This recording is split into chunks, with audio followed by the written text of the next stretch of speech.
Tu es béni au nom puissant de Jésus. Prends quelques minutes pour écouter ce message qui pourrait édifier ta foi et pourrait ouvrir tes yeux sur des choses très importantes. Dans le livre de 2 Rois 5, on nous parle du général en chef de l'armée de Syrie. Son nom était Naaman. Il était atteint d'une maladie qui rendait impur. Il était atteint de la lèpre. Et il a tout fait, mais il n'arrivait pas à être guéri chez lui en Syrie. Mais lors d'une guerre entre la Syrie et Israël, une petite fille, une jeune fille avait été ramenée en Syrie et elle était maintenant la servante. Elle était maintenant la servante de la femme de ce général.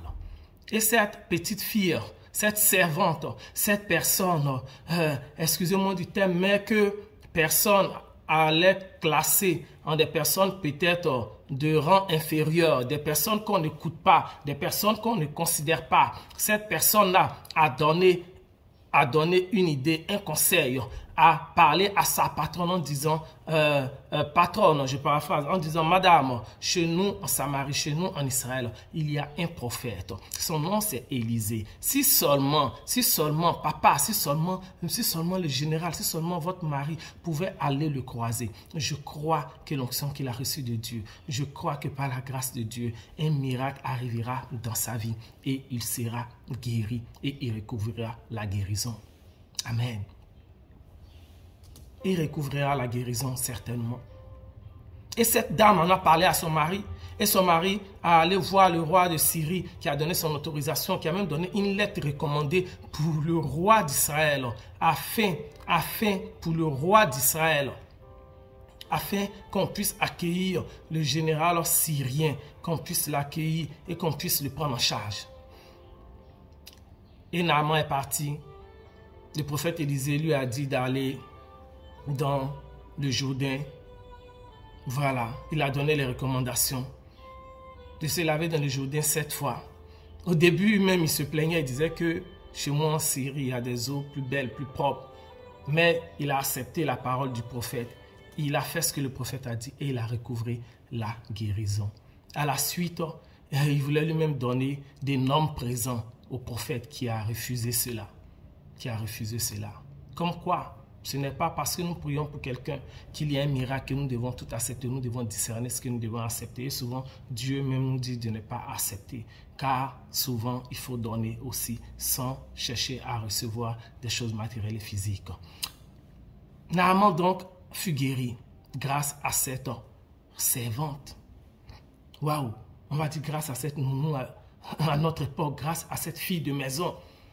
Parce que Naaman a cru à la parole que cette servante avait dite.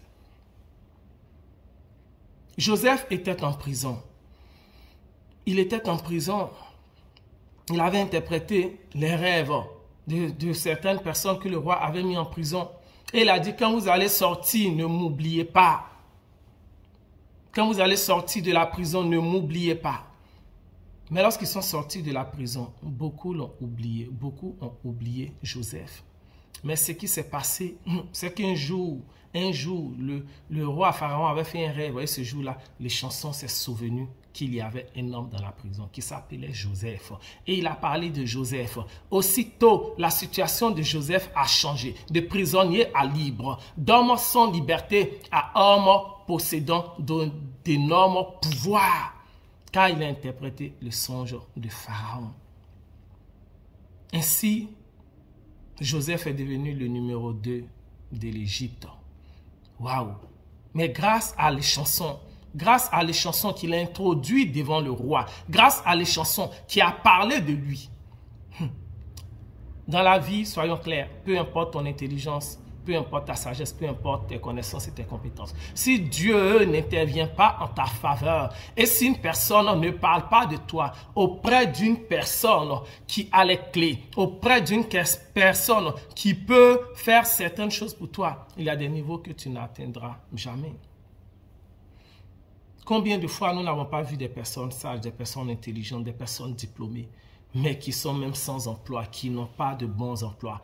Et combien de fois nous n'avons pas vu des personnes que nous jugeons moins intelligentes, mais qui sont très bien placées, simplement parce que la faveur de Dieu a été sur ces personnes. Et ces personnes ont certainement écouté les recommandations de Dieu, et Dieu a fait grâce à ces personnes en les introduisant là où il faut, en leur ouvrant les portes qu'il faut.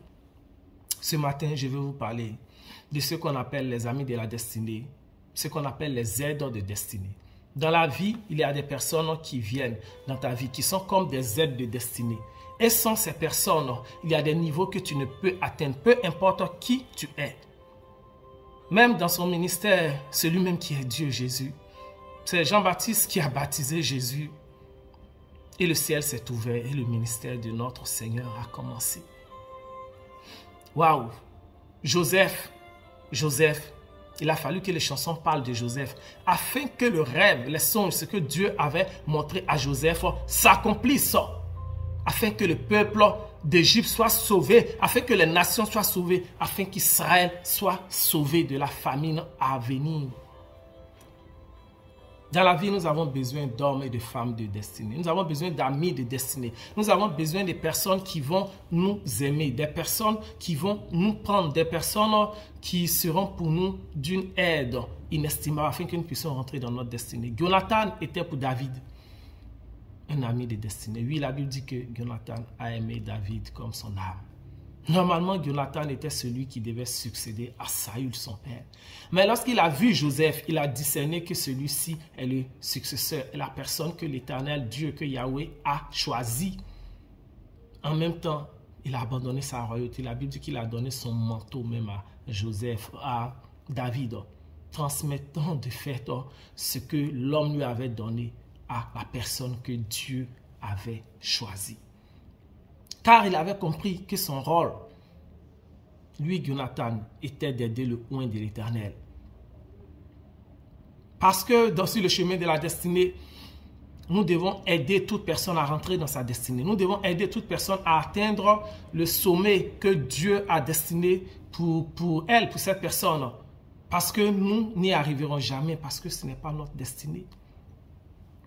Dans la vie, tu as besoin de plus petit que soi. Je parle de cette servante, de cette vie de fille de ménage, parce que souvent nous négligeons des personnes que nous jugeons inférieures à nous. Et nous pensons que ces personnes ne peuvent nous envoyer nulle part, que ces personnes ne peuvent nous aider. Mais c'est grâce à cette servante, à cette fille de maison, que le général en chef de l'armée de Syrie de l'époque a recouvré sa guérison, a été restaurée. La Bible dit que sa peau est devenue douce, belle, comme celle d'un bébé. My God! Grâce à cette servante, grâce à cette esclave utilisée comme servante, mais qui était hébreu, qui était israélite, qui savait bien que le Dieu d'Israël avait oint un prophète Élisée. Waouh! Cette personne que tu vois qui est à côté de toi, que tu négliges, cette personne pourrait bien détenir les clés de ton élévation, les clés de ta réussite, les clés de ta guérison, à cause de ce qu'elle connaît, à cause de ce qu'elle a vu. Ne néglige personne, ne sous-estime personne dans la vie. La personne qui balaie dans ton service, la personne peut être le balayeur, mais son grand frère peut être le président d'une multinationale ou de multinationales sur cette terre. Mais toi, est-ce que tu considères cette personne? Est-ce que tu considères le message de cette personne? Est-ce que tu prends même ton temps pour écouter cette personne? Nous devons prendre le temps d'écouter, de discerner, de considérer toute personne. Si la femme du général n'avait pas écouté sa servante, si elle disait « tais-toi là-bas, tais-toi, vous parlez trop, vous les petites filles de maintenant », et qu'elle n'écoutait pas le conseil de cette servante, son mari, le général, n'aurait pas eu la guérison. Tu as besoin d'hommes et de femmes de destinée. Je prie que Dieu te donne des hommes et des femmes de destinée. Waouh! Dans ma vie, je suis particulièrement reconnaissant à plusieurs personnes de destinée que Dieu a mis sur ma route. Pour les études universitaires que j'ai pu faire, lorsque j'ai fini mes études de lycée, je ne savais vraiment pas quoi faire. Mais je veux bénir la vie de Dieu pour mon professeur de physique, M. Zadi Bro. Pour ceux qui le connaissent, voilà, faites-lui parvenir ce message. Voilà, si je peux même avoir son numéro par Messenger. M. Zadi Bro. Voilà. C'est ce monsieur, que Dieu le bénisse, que Dieu lui donne longue vie, qui a dit à ma mère, ton fils devrait faire telle étude universitaire. Et c'est, au début je disais non, je ne veux pas, je veux faire ceci, cela. Mais par la grâce de Dieu, c'est grâce à cet homme que je fais ce qu'il a dit aujourd'hui. Et c'est grâce à cet homme que j'ai pu effectuer ces études-là.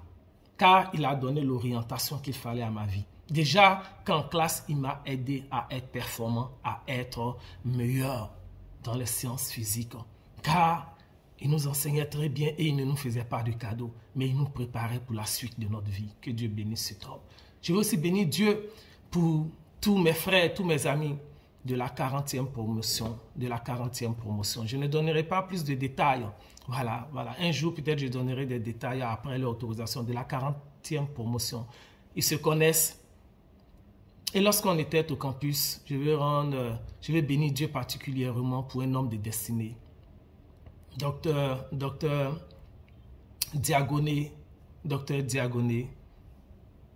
Grâce à ce frère, à cet homme qui nous a hébergés en cité, on était nombreux dans sa chambre, mais il ne disait jamais non.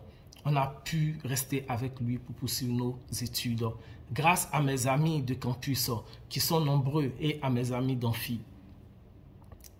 Je me souviens à mes amis d'amphi. Sylvestre, que Dieu te bénisse. Claver, que Dieu te bénisse.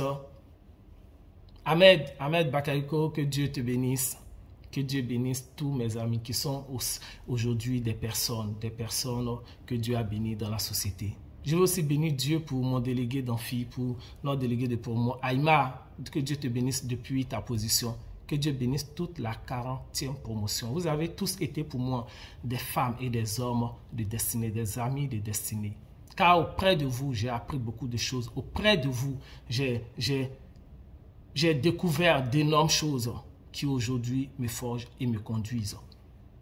Je me souviens particulièrement du délégué d'amphi. Alou Ange, que Dieu te bénisse, que Dieu t'élève dans ta carrière. Et Yuya Manuela, Conan Serge Didier, que Dieu vous bénisse. Que Dieu vous bénisse dans vos carrières universitaires, que Dieu vous bénisse au-delà de vos attentes et que Dieu continue de vous élever. Oui, plusieurs personnes dans ma vie ont été pour moi des hommes et des femmes de destinée. Et je veux bénir Dieu pour toutes ces personnes aujourd'hui. Et je veux exprimer ma reconnaissance pour ces personnes. Dieu nous envoie des personnes de destinée, des amis de destinée qu'il faut reconnaître. Mais il faut aussi souvent exprimer de la reconnaissance vis-à-vis de ces personnes sans lesquelles nous ne serions pas là.